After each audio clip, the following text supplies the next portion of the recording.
Okay, so bring your awareness within. And you can do that with your breath. And bring it in with your consciousness also.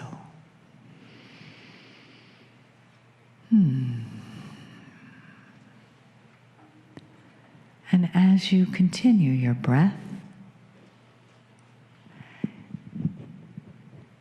bring it into your heart and let it expand right there. Feel the love of the star mothers around your heart and around your body and around the room. One of the wonders of not having a physical body, as they do not, is to inhabit so much space. And take another breath in. And allow now your mind to slow down. Be in the right now, right here, where there is nothing else to do, but hold the space right where you're sitting. Become open. You are each a vessel into which information comes, but also which information is revealed. And as we did yesterday, we begin to reveal more layers of our deep connection to our Lemurian, Pleiadian Akash.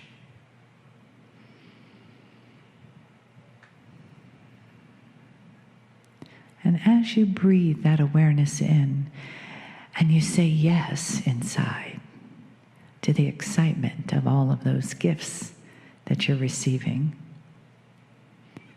also know that many of these things will be revealed slowly over time. As Lee was saying earlier, timing is always perfect. We may not like it, but step aside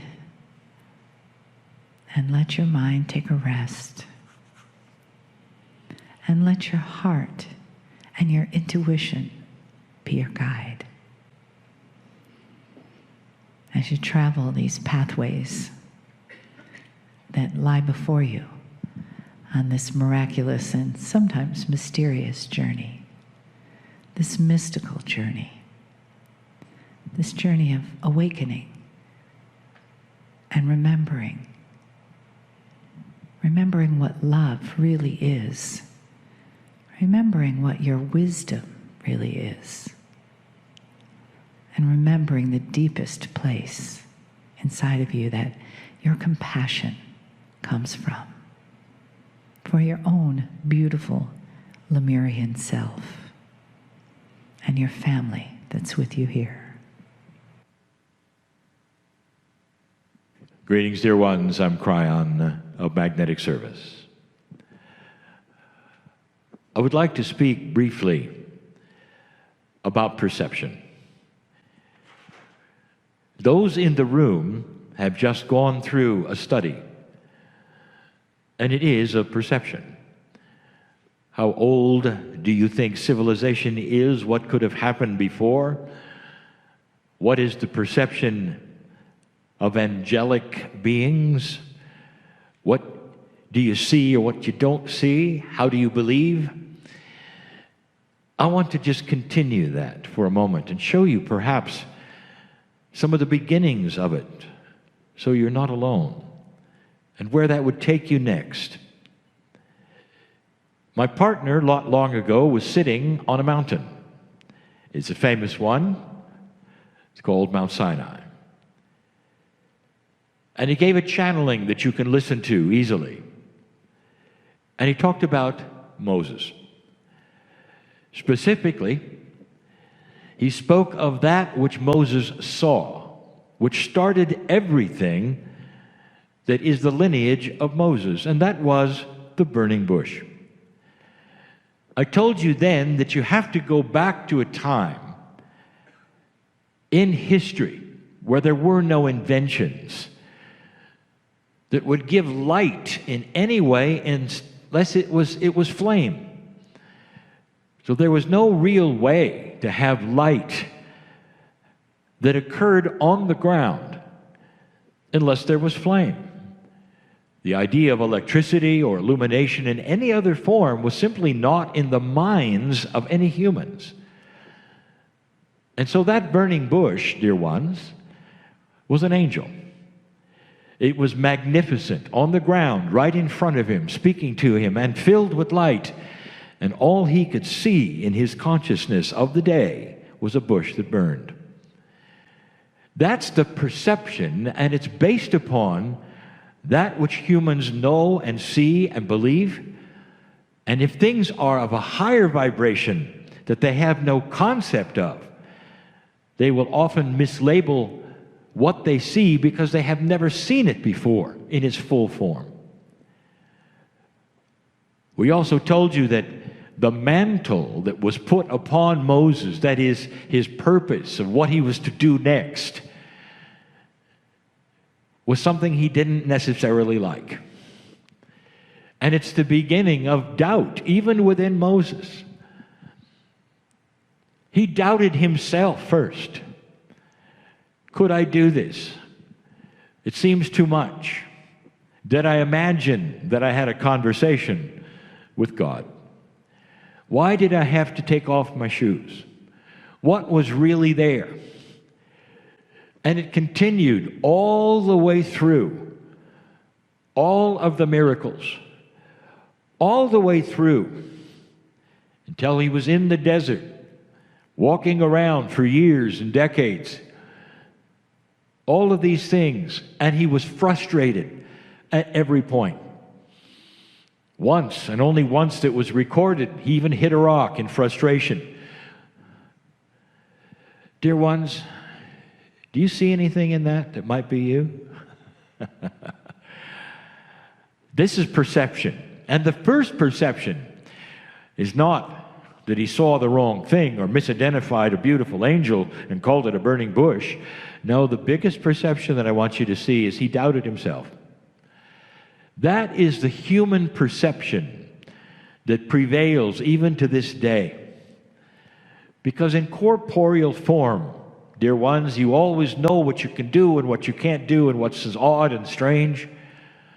And then when you meet someone or see something that is above that, it's very special, isn't it? What is ascension? When Elijah ascended, where did he go? Well, first we have taught over and over that Elijah turned into light on the ground. He didn't go up into the sky where he was turned into light. And Elisha saw it, wrote it down. But where did he go? Once he ascended, where did he go? Now today you would call Elijah one of the ascended masters. You have many ascended masters on this planet, and there are many belief systems where human beings, like Elijah, had similar experiences. And whether it was death or seeming death, they would ascend.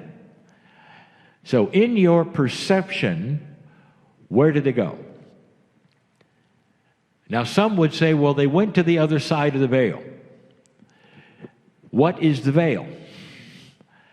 And then there are some who stayed in their ascended form. Would you agree there are ascended masters on the earth at this moment? And that is a yes from the group in front of me, and that is correct. Therefore, how can they be on the other side of the veil in ascended form and also here? Do you see where this might be going? Your perception of the reality of what is special, what is real, what is not, how it looks, is completely and totally dependent on what you've been told. The other side of the veil can be so many things to so many people. In its basic form, the veil represents things you don't understand. In most cases, these things are spiritual. But the veil moves depending upon who you talk to and what they've experienced. If you talk to, for instance, someone who regularly traverses between the worlds, where is the veil? How permanent is it? And truly, what does it represent? So we bring this all to you to show you several things. But one of them, in this place, that is the most significant, is what do you believe is happening in the mountain? You're at Shasta. Now there are those who will say, well, I know and feel and believe in my heart of hearts that there are those in the mountain that exist that you cannot see because they're in a non-corporeal form. Question, are they ascended? Answer, what do you mean by ascension? And this is where you get into the semantics and where the words will actually turn people off or they will not go any further. So let's change all that. Do you believe in love? Can love go between that which you have here and the veil? And the answer is absolutely. Is there love for you from the mountain? Absolutely. So you have to throw away the minutia for a moment, just for a moment. What is the definition of ascension? What is the definition of consciousness? Is it possible for this or that? And feel loved. There's something happening right at this second from the mountain. You see, these messages in this moment were expected by those in the mountain. Telos has been waiting for you for a time after 2012 to open this time capsule, to start to reveal those things which they hold as Pleiadians, as parents of humanity, as loving creatures, if you want to even use the word creature. If they were able to and wanted to, this moment appear to you, let me give you a little bit of a hint of what it might look like. First of all, a ball of multidimensional, colorful energy that's going to come through the wall and reside on the ground. And some of you would call it a burning bush. Have you got that part? And if there were messages for you, you would not hear them in the air, you'd hear them in your mind. Like the burning bush. Does that mean anything to you? They may say this is sacred ground because we are sacred. And they may even ask you to take off your shoes. Does that sound familiar? And they would pour love at you. And any human being who could then sit and understand what was going on with free choice would be changed. They don't do that. And the reason is because it would influence your free choice. Because someone off the street who doesn't believe what you believe could see that, and suddenly they'd fall on their face in fear and their life would change. And that's not the plan. The plan is free choice. And the most that they are allowed to do under these rules is to appear and disappear in the corner of your eye, perhaps, and to love you so much you can't deny it. To love you so much you can't deny it. Imagine waiting all that time for 2012 to arrive. watching the planet just barely start to react to new energy. But immediately, old souls are starting to remember. There is a plan. We've got something to do. And there are those we want to meet, and we don't understand where they are, but they feel like loving parents. Welcome to the shadow of the mountain.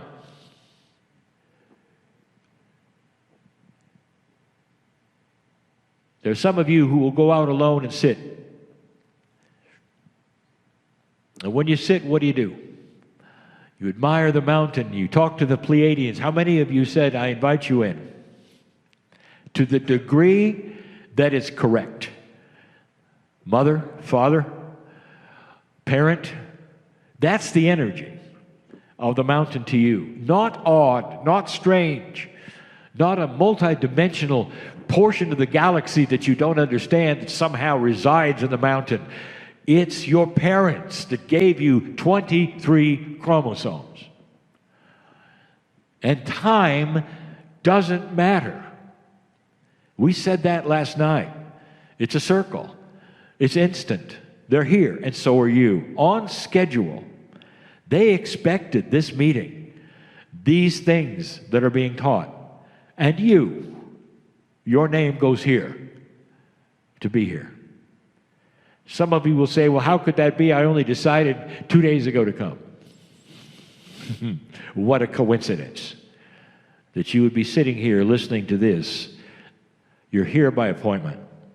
Your appointment. I want you to remember this and know this. In the exercises that may follow after the meal that you will have, I want you to call upon these to give you information that you will then report back to help identify the missing pieces of information and revelation in the wheel. I've asked my partner to give you a couple of really difficult ones. And the reason is that you're in the shadow of the mountain. You're here. They're here. Listen. And it's not too difficult. These have to come from humans. Do you understand this? God does not then hand you things that you use. The tools are there. This is one of them. You're here. And you are an old soul. These must be developed by humans who remember the teachings from the stars. That is why you sit in the chair, dear ones. We could reminisce. And we could tell you that the Pleiadians, although they have high consciousness, they don't think a lot differently than you do. Not really. They want the same things in their reality that you do. Through eons of time, their planets developed peace. This is why they look at you and they say, the shift has started just like it started for us. And they will look at their own history in corporeal form and remember what that meant. They'll also remember how long it took. And they will look at you like parents and say, be patient. Because this is the beginning. But the seeds that were parents will also then bring out the teaching and say, even though it's the beginning, you've got to have the books. You got to have the wheel. It's a return to the original source information that has always been precious and real and beautiful.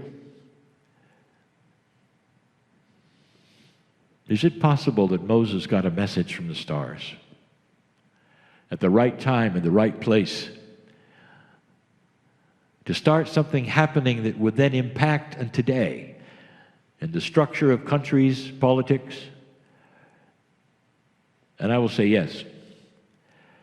Everything is timed appropriately for puzzle solution. There are those on this planet who will say everything has been planned for being a victim. And they will tell you about the history. And they will say, see, it all goes to dark energy, and that seems to be the plan. And that's why God is not real. And I'm going to tell you something right now. That's free choice, dear ones. You are looking at what you decide. And you've seen where it has taken you. And you've seen what is possible with those who would think darkly and take others with them and create massive death on the planet. That's humans with humans, and that's all it takes.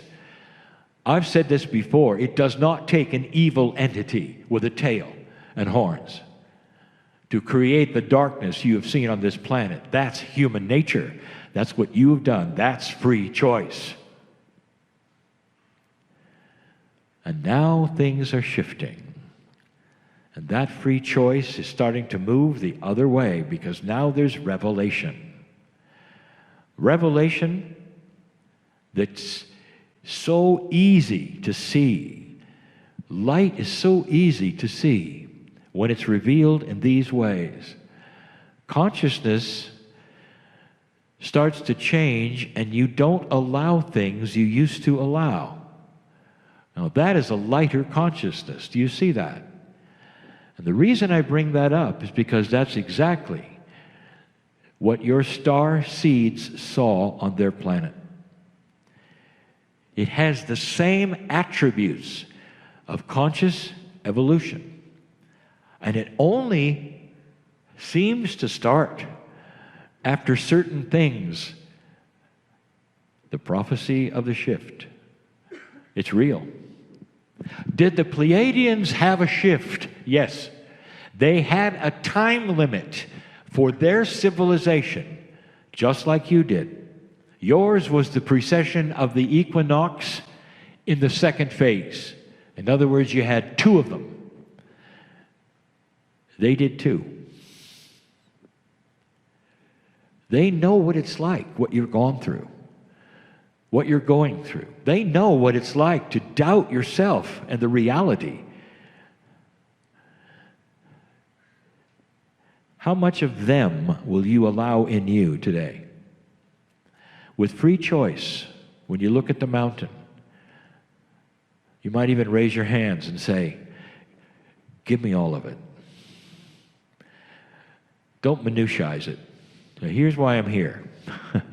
I got a problem with this. Can you help me with this? And the answer is no. That's not what they're here for. They're here to fill you up with so much wisdom and knowledge that you already know that all of those problems you will bring, you're going to solve yourself. That's enlightenment. That's why they're here. This is an age of change. These nodes around the world have similar attributes, but this one is the one you're next to. Take advantage of it. Some of you are going to stay in this area. Some of you are leaving. I'll tell you something I'm going to tell you even later tonight. Leaving is a linear idea. Think about it. And so it is.